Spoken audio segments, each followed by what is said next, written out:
Hey, welcome back. You know what? It seems it's really possible to fake it until you make it. Today, we are going to discuss about an academic study which talks about this concept. We are going to talk about a research empirically proves that it's quite easy to convince someone with poor quality content as long as it is delivered with confidence and with an authoritative manner. So first, let's understand what was this research about. In 1976, an academic research was conducted. The research was on two groups of students randomly selected to give them two different lectures on game theory, and then the students were required to evaluate the effectiveness of both of the lectures, and there was another test for the students to understand how much they learned from both of the lectures separately. As I said, the topic of both of the lectures was on game theory. So only catch is that out of two, one lecture is delivered by a mathematician who is an expert on game theory, and another one is by an actor whose name is mentioned as Dr. Fox in this research. This Dr. Fox was coached and prepared with a script to act like a mathematician to deliver this lecture. As you can imagine, first lecture with a real expert, that was a spontaneous lecture by that mathematician. On the contrary, as the actor's lecture is controlled by the researchers to see the outcome, there are a few communication techniques that the researchers intentionally put into lecture script and action plan. So what are those techniques? Excessive amount of double talks. So what is a double talk? So double talk is a sentence which appears to be meaningful apparently, however, it is a well mix of sense and nonsense. The second technique that the actor used is the neologisms. So what does it mean? It means using excessively the newly coined expressions and words. So why someone should like to use it? For two reasons mainly. First, that since it's a newly coined word or expression, probably many people don't even know it, so they be attentive and think that they will know something new. On other hand, since they already don't know, that means there won't be any potential counter question on that part. The third technique that the actor used was a non-sequitur. What does it mean? It means a conclusion or a statement that is not deriving from your previous arguments. So there is no logical link between previous and next sentences. So the conclusion you are drawing, that is inconsistent. And the fourth technique was the contradictory statements.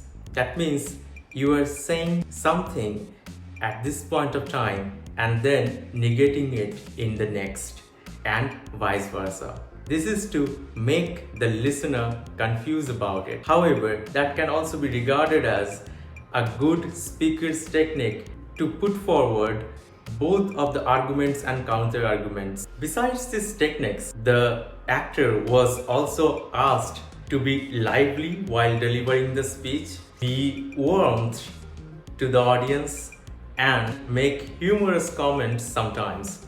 Now let's have a look on the outcome from this research. The actor fooled not only one, rather three different groups of professionals and students. Despite the emptiness of the lecture, 55 psychiatrists, psychologists, graduate students, and other professionals produced excessively positive evaluations for Dr. Fox. So the researchers noted that Dr. Fox's nonverbal communication and jargon-filled confused presentation completely covered the meaninglessness of the presentation. Despite the meaningless waffle, the engaging and the confident manner that he delivered his lecture, it made the attendees rate him a highly credible resource. And this effect is known as Dr. Fox effect. A small fun fact that it was also very surprising to the actor that he feared that the audience would recognize him from his appearance in films and popular TV shows including Batman and Inspector Columbo. After knowing the research and theories, this is the time when I try to connect the dots of theories and researches with our reality so that we understand our situation in a better way and apply this kind of research which is based on communication and behavioral science for our betterment in our life. So let's take our first example from YouTube itself. Recently, the World Happiness Report 2021 got published. There are two YouTubers, one guy and another lady, interpreted the same report in two different ways. We should not expect from the people that everyone will go through this kind of long reports. However, as a part of my work, I had to go through this report, and this is why I thought it will be a relatable and bright example to showcase it here. The guy who has interpreted this report, which I also confirm that is factually wrong. However, his communication techniques and authoritative tone makes it plausible. On the other hand, the lady interpreted the report correctly. However, her communication techniques don't match up to that guy, so in front of him, her interpretations fall short and looks less plausible than him.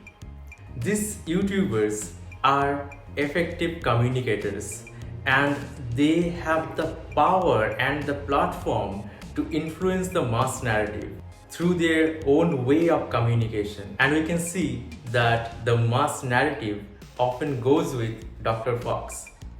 We can see here another example. If we see, Buddha was also born in a Hindu family. And being born in a Hindu family, he was familiar with practicing meditation and yoga. However, these things were a bit difficult for the common people by then.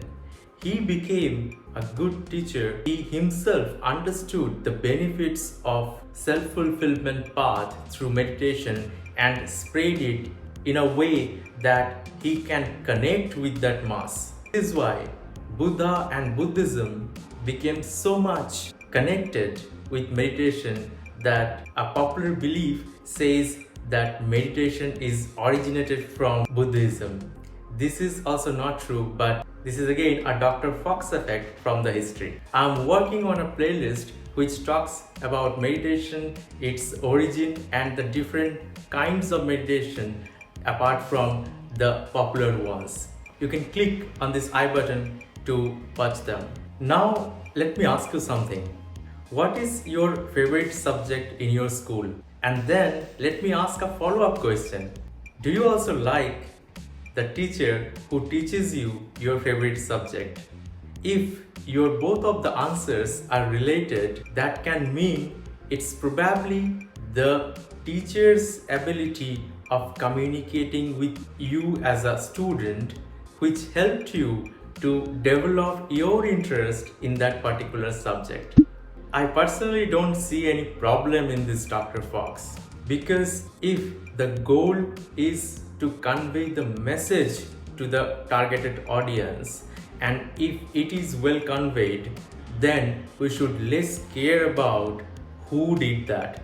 As long as the information is factually correct, whomsoever conveys the message to the audience doesn't matter at all. If we see the research, even if the Dr. Fox was acting on a script, however, the students received well the concept of game theory.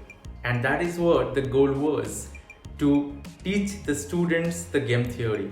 As long as the information of game theory is factually correct, whomsoever teaches the student, that matters the less. Let me know how did you like this concept and the examples, and don't forget to let me know your favorite teacher and the subject, and if they're related to each other, in the comment section below. So we will meet in our next episode, and thank you so much for being here today.